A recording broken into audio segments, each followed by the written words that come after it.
Good morning. And it is a good morning. It's a beautiful morning. The sun is shining. It's April 4th. It's Easter Sunday. It's gorgeous out. Got a bit of a thing happening in my throat. It's very uncomfortable. I had a medical procedure just a few days ago. And thanks to socialism, it didn't bankrupt me. Thanks to socialism, I am not receiving any medical bills. And thanks to socialism, I am not going to be dragged off to debtor's prison over a medical procedure. That is thanks to socialism. And unfortunately, capitalist democracy has told us all that socialism is a bad thing. But this is the same capitalist democracy that wants to privatize our medical system so that I will not be able to afford this simple medical procedure that is a necessary part of protecting myself against cancer.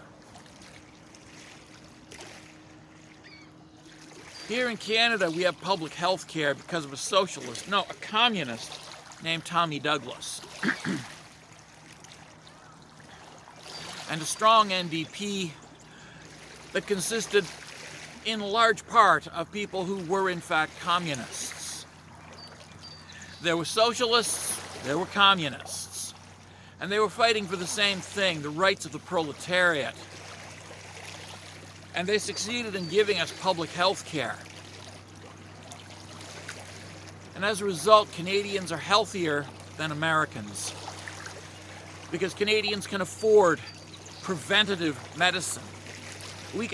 Any Canadian can afford to go in and get treatment for that uncomfortable cough or that bleeding in the butt before it becomes fatal.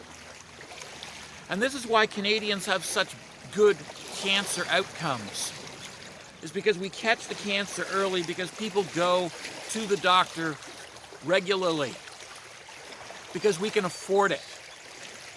We can afford to go to the doctor. We can afford to go to the hospital. We can afford to have the life-saving procedures done, which Americans cannot afford, because in America they have a for-profit system concerned not with the health of the public, but with the wealth of the investors and the stockholders.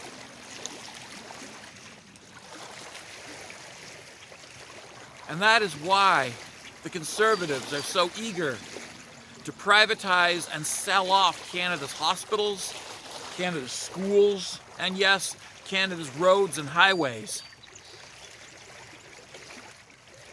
Because capitalist democracy is concerned with short-term profit above all else.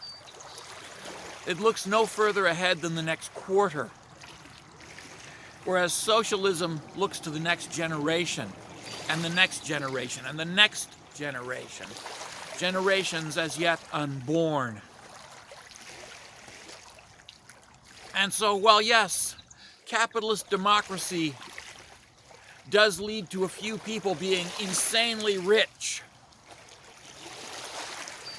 it also leads to teeming hordes of people living in dire, desperate poverty to support that obscene wealth. If I were an American, I could not have received my colonoscopy. I could never have afforded it.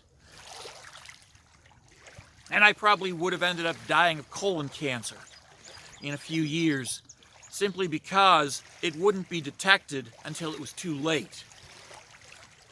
Because that's what happens in a private, for-profit healthcare system. The poor only learn that they have cancer when it's too late, when they're showing the symptoms, when they're already halfway to being dead.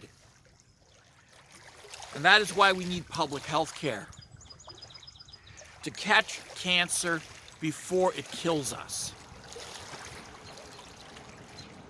to catch conditions before they get to the fatal stage, to catch these conditions early so that they can be treated, and we, the proletariat, can enjoy long, healthy, productive lives, which incidentally benefits the capitalist class. But the capitalist class does not want to pay for it.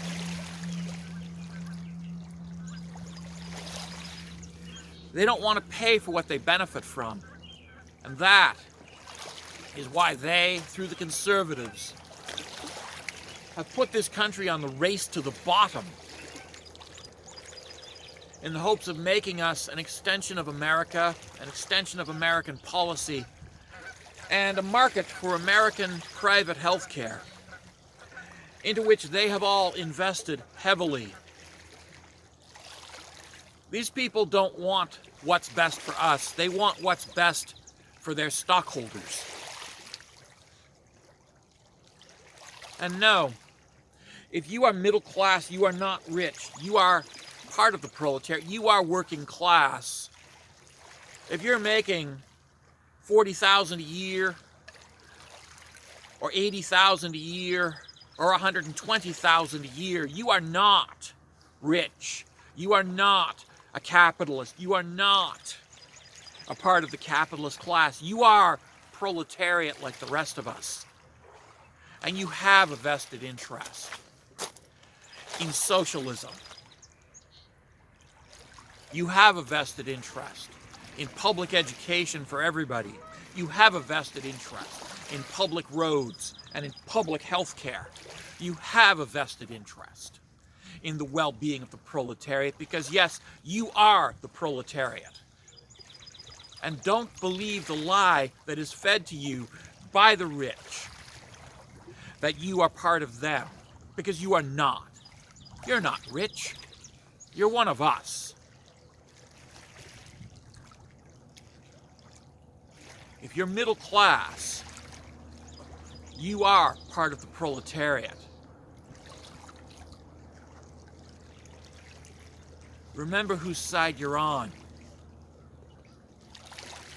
Remember who your people are. Remember that public health care benefits you. Public education benefits you. Public roads benefit you. And privatization will push you down into the lower class, push you down into poverty. You're not going to benefit. Trickle-down economics doesn't work. The wealth is not going to flow down to you. Trickle-down economics is the greatest lie ever foisted. Well, next to race. The two greatest lies ever foisted upon the people: race and trickle-down economics.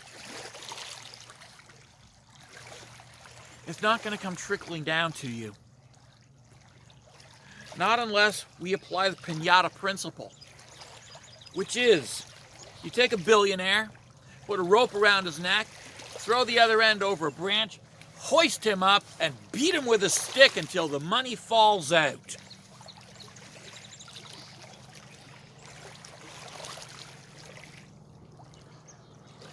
I think it's time for some Pinata Economics, don't you? Let's start hanging some billionaires.